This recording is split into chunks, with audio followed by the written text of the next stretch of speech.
genealogist tracing a family back past 1752 runs into a problem that has nothing to do with missing records.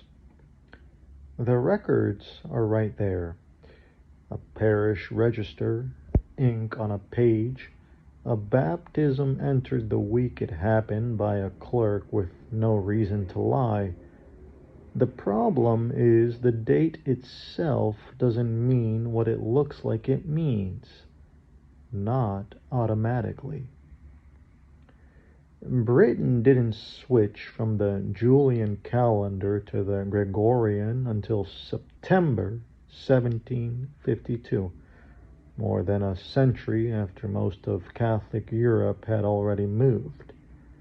Two neighboring parishes recording the same real day could write two different dates and both be telling the truth, because the same day is in fact independent of which calendar wrote it down.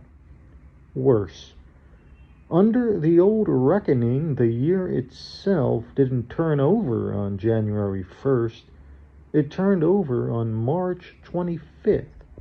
So a baptism a modern reader assumes happened in early 1704 might carry a register entry the clerk himself considered 1703, by his own calendar's own rules, correctly. Archivists have a fix, and it isn't clever. They write both. 12 February 1703/4. Old style before the slash, new style after. Not a correction, a disclosure. The date was never wrong. It was only ever meaningful once you knew which convention wrote it. Here's the part that trips people up before they know to look for it. Having the actual original register page in your hands doesn't solve this.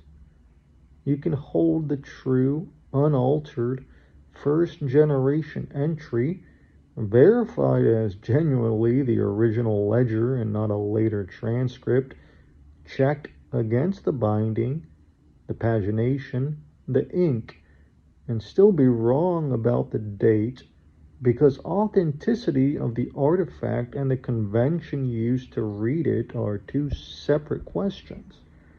A perfect copy of a document written under the wrong assumed calendar is still wrong. The fix for one problem does nothing for the other. Something close to this came up today in a piece of real verification work. A small shared registry, the kind 3 independent parties are meant to check identically and get the same answer from, needed a fixed identity value anchored to its earliest state. First question, and it's the boring one nobody wants to spend time on, is the artifact being pointed at actually the earliest state or a later version that happens to look foundational? That's checkable directly, not by trusting a label or a commit message, but by asking the system that stores history whether this specific file appeared here for the first time or was modified from something that came before it. It was confirmed the honest way. The record itself said added, not changed. But confirming the artifact was genuine turned out to be the smaller of the two problems. The harder one showed up next. Even holding the true original, there was more than one legitimate way to turn it into a fixed identity value. Several different, all defensible methods of computing a fingerprint from the same real bytes, each one producing a different answer. Picking one silently and presenting it as settled would have been the calendar mistake all over again.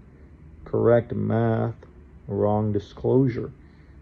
So instead, compute all of them, name which one looks right and why, and say plainly that the choice is a judgment call still open to the other parties who have to agree on it, not yet a fact. Enforcement precedes execution, but enforcement builds on an unstated convention, just moves the argument later to whoever eventually notices two honest computations disagree. A shared identity only works once everyone reading it knows which calendar wrote it. Verify the artifact is real, then verify out loud on the record which convention turned it into a number. Skip either step and you get a date that's technically correct and still tells two different people 2 different years. This is not commentary. It is category formation.